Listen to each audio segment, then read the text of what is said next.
Statistics tell us that unfortunately, many kids with disabilities will also face mental health challenges. So we sat down with clinical director and founder of CARE LA, Dr. Lauren Stutman, and discussed the intersectionality between disability and mental health in children. So are kids with developmental disabilities or disorders, are they a vulnerable population when it comes to mental health? Absolutely. And there's a number of studies that show it's not a question. They're definitely a vulnerable population. There's a lot of reasons why. One is less access to specialists, mental health specialists that understand the lived experience. Another reason is being othered and being isolated. Social connection is such a protective factor for mental health. So that's an issue. Also, with certain illnesses, there's chronic pain or a change in diet, or there's missed school, problems with schoolwork. So there's just so many more reasons why these kids are actually a vulnerable population. Right. And are there common co-occurring diagnoses between mental health and disabilities? With autism spectrum disorder, there's comorbidity with ADHD. I believe with intellectually disabled populations, there's a higher incidence of depression. And then all of the more comorbidities someone has, the more obstacles they face for their mental health. That's just the way it is. There's something called the stress diathesis model. And what that is basically, you know how they say whatever doesn't kill you makes you stronger. But in mental health, unfortunately, the more you face, the more chances you have to have more mental health issues. When you're assessing for risk, you also want to know, is there a family history of completed suicide? Is there a family history of severe mental health issues? And also, having ADHD does put a child at a higher risk of attempting suicide because of the impulsivity involved. While we're talking about diagnoses as well, is it harder for some families to get these mental health diagnoses if their kids have disabilities? I mean, essentially, Yeah. Also, are there biases in diagnosis? That's a really good question. So I forgot to mention that CP, there's the biggest comorbidity there is anxiety. Oh. So the issue is when kids have a disability that's very clear, what happens is the doctors or the professionals, they tend to see the child through the lens of that disability. So for autism, a lot of the kids who were diagnosed with autism did not get the comorbidity diagnosis of anxiety, even though they tested for anxiety, because the doctors would just attribute it to the autism. Right. Also with ADHD, that was the case. And I was going to say, I think you can go for a lot of diagnoses with that. It's, kids with multiple disabilities can also go in and they're having these issues, but it's sort of written off. It oftentimes feels like, well, of course there's going to be issues. You're not going to sleep well. You're going to be anxious. Well, of course. And they are. Yeah, and it's like, and we're not going to treat that. Exactly. And then another issue is that I think a lot of doctors don't want to pile on the diagnoses for fear that it's going to overwhelm the parent or the child. So it's like, we've already given this and this and this, and we don't want to keep piling it on, but it's still important for the child's story and for their treatment. Kids with ASD, autism spectrum, they have also a higher incidence of developing anxiety, and that is what is overlooked because of bias. Specifically with autism, what about boys and girls? Do you see any difference in mental health? Yeah, we do. We see a lot of difference, but I think that people are starting to get on board with how to identify girls. I think the tests are skewed for the boys to get the diagnosis because in our society, we teach girls, we gender girls to be more considerate for other people, to be more caring. So what happens is they are able to mask. And because of that, they don't get the diagnosis. And some people think this is an obvious answer, but should parents seek a mental health diagnosis for their child? And I would love for you to, state the pros and cons, because there are a lot of families who don't want that stigma, and I say that in quotes. So I would love your take on that. I am very pro finding out a diagnosis because I know from my personal experience growing up with undiagnosed OCD, the feeling of I'm so weird, I'm so different. Why am I thinking these thoughts? Am I going to kill my pet bird? All of these thoughts, once I found out, oh no, these are intrusive thoughts because you have OCD. And it's kind of like that whole name it to tame it.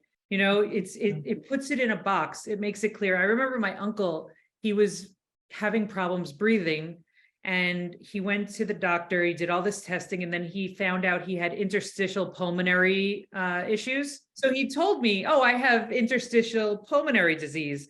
And I was like, that just kind of means you have lung in between the cells, lung problems. But because he had that name, he felt like, oh, I have an answer. And I have seen so many kids come into this office, and when they actually, I let the kids have the information, let's say with autism, and they piece it together. And eventually a lot of the kids have come to me and said, do you think I have autism?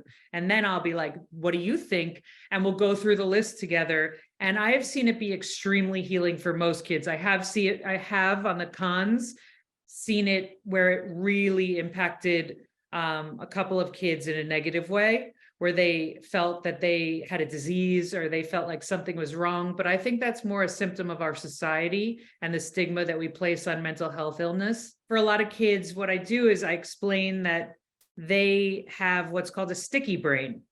And it's so good with learning. It's like a sponge. And the problem is some things stick to it too much.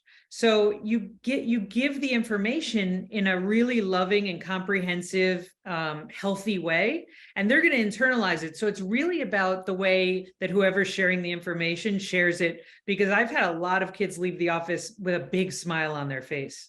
And so what are some of the signs and behaviors that parents should look out for any kind of, mental health issues for their kids? So there's some clear signs that things are going wrong. And that is any isolation that you've noticed as a difference, being weepy or withdrawn, any change in appetite, any major sleep changes, any change with friendships. So and then finally grades. If your child was bubbly and then it looks like all of a sudden the life is drained from their eyes, or if you have a child who likes hanging out in the family room and all of a sudden they're stuck in their room all the time, there's a good chance that they might need some intervention. And when you were talking earlier about girls and masking, can that also transfer to trying to cover up, like this, trying to cover up what they're feeling, act like nothing's different? Absolutely. And are those sort of the signs that you went through? Do we just have to look a little harder for those? Is there anything else specific to maybe girls who are trying, or boys, right? Anyone who's sort of trying to cover it up. They don't want people to worry. They don't want people to notice anything's going on. There has to be some sign. Parents can't, but I guess having regular talks with your child would be a good way to start, and making sure that your children feel safe explaining things to you without judgment and just listening. I have so many kids come in here, and what they want most from their parents is that they can talk and their parents will just listen without giving advice. And I know, again, this, to some people, this might seem obvious, and you kind of went over some things before, but what might contribute to depression or suicidal thoughts? Being bullied, being ousted from your group, parents that are really not getting along with one another and fighting in front of them, or stonewalling each other and not talking in front of them, where you can feel the negative interaction, even though nothing's being said. Big changes, like change in school, a family member that was living with them leaving or passing away. Any of those things can really trigger it. But I would say anytime there's a major life transition, parents should be on more alert. I would love for you to take us through some steps on how parents can support a child through a mental health crisis. So it depends what's going on, but I would say that you would want to find out if they have any plans or any intent for how they would attempt suicide. So you would ask them and you would find out. You'd also scan the area and find out if there's any means to do that, like looking for weapons, guns, what we call sharps, which are knives or needles, things of that nature. And if your child is expressing that they have an intent to harm themselves, you would clear away any of those things. I would definitely set up an appointment with a psychiatrist and a psychologist if possible, or any type of mental health therapist. Finally, I would make sure that my child was not isolated. So I would plan a lot of family activities, not to exhaust them, but even if it's a family movie night, checking in here and there, checking in with texts and memes, things that just let the kids know that they're not alone. Yeah, so you'd have a loving conversation. You'd try to educate them as to why they might be self-harming. You'd find out how. And then you would say that you're going to give them the help they deserve. Just like if a kid, our minds and our bodies need to be kept well. It's sad that our society doesn't have a mental health check-in, although I think some primary care doctors and pediatricians are now giving at least checklists. But so what you want to say, and what I say to parents, is that if you had, a lot of pain in your, let's say in your foot, I would take you to a podiatrist. If you had a lot of pain in your teeth, I would take you to a dentist. And if you're having a lot of big feelings like this and you're coping with them in ways that, although they're kind of smart that you figured it out, are not a good habit to get into, then we would take you to a feelings doctor. Does anything change when you're dealing with maybe a kiddo who's a lot younger? Is there anything? Well, that would just be the language, the developmental level of the language that you use, but you'd still want to get them the help they need. Right. And actually better in a way, because earlier intervention leads to better outcome.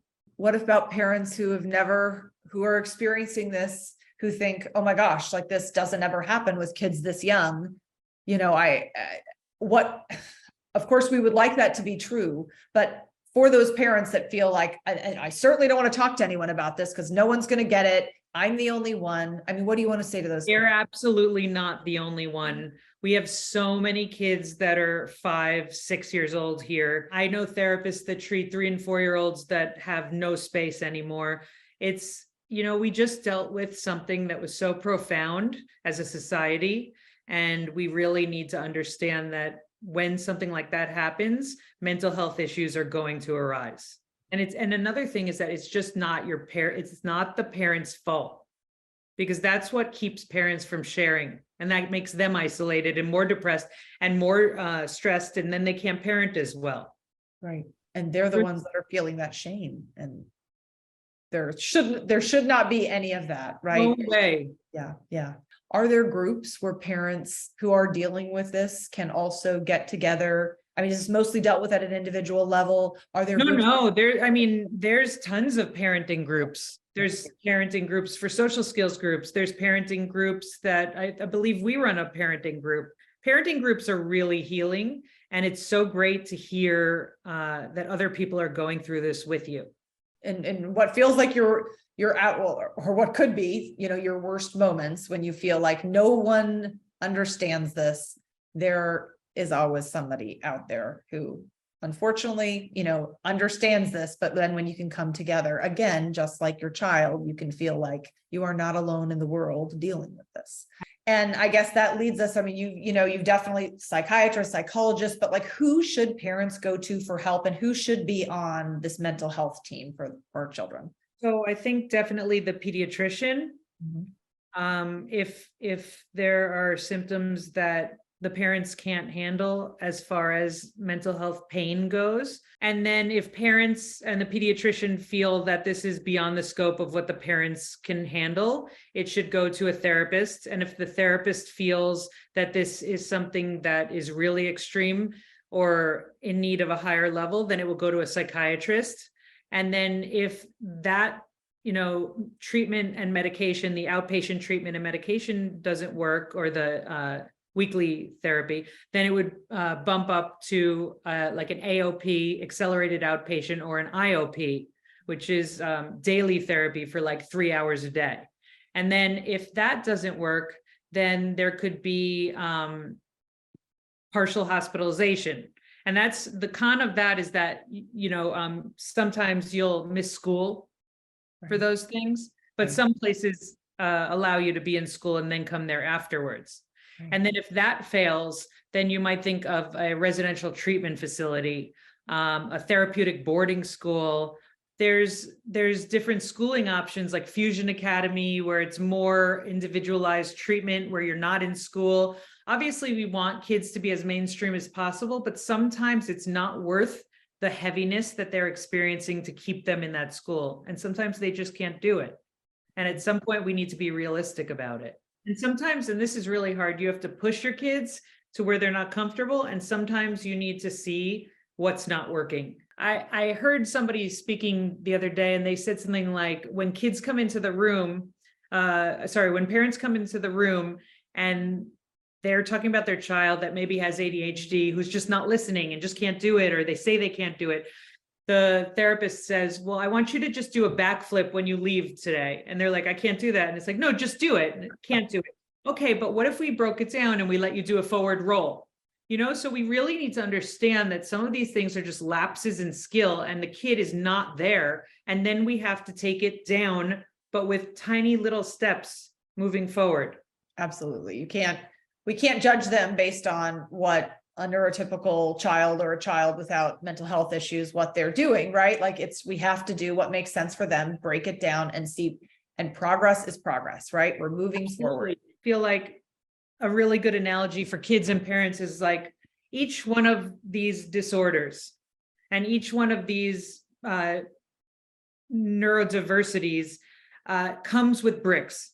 And the more you have, the more bricks you have piled on, and you can't hold up all these bricks. And how can you expect somebody that's holding 1,000 bricks to be completing the same race as someone who has 2 bricks? But the person who has 1,000 bricks, that could be their biggest blessing, because they get to put the bricks down and learn the tools that they need when they're young.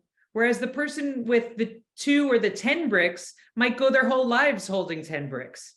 So it's just a different way to look at it. So what are the most important questions that we should be asking our child's mental health care team? What do parents need to be focusing on? I think that parents should learn about whatever diagnosis there is, and parents should be honest with the therapist. If they're not going to read a book, they need to tell the therapist, because it's the therapist's job to get the information to the parents. So somebody might ferociously read a book, whereas somebody else needs a video, and somebody else just needs to talk to the therapist. And that's really important. So there's just, as the spin instructor says, there's no shame in that game. Like, just be honest with your child's therapist. It's important to have a team meeting. I know that sometimes that can be expensive and hard to do, but if you can, I would really push for an entire team meeting, because it helps all the pieces.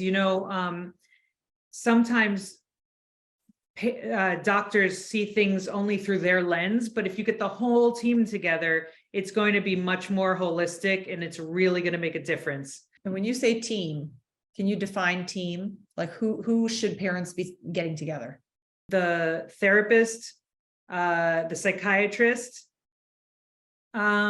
It would be really cool to get the primary care doctor, but I don't know if that's, if you have to choose, I would say the mental health team is really important. And then when we're looking for the right person for our child, is it harder? Should we be looking for a specific professional who also has experience with kids with disabilities, specifically our child's disability, right? Because mental health professionals, it's not just like anyone. It's not, okay, great, go to anyone and they're going to be the right fit for our kiddos. Because I've heard a lot of parents who sort of back out when they go and somebody doesn't get their kid. And it's like, what do we do? You need to feel that the therapist gets your kid. You need to ask them, have they had experience working with this population? And you'll know, because at this point, the parents are going to be really savvy, or more savvy than any therapist who doesn't know.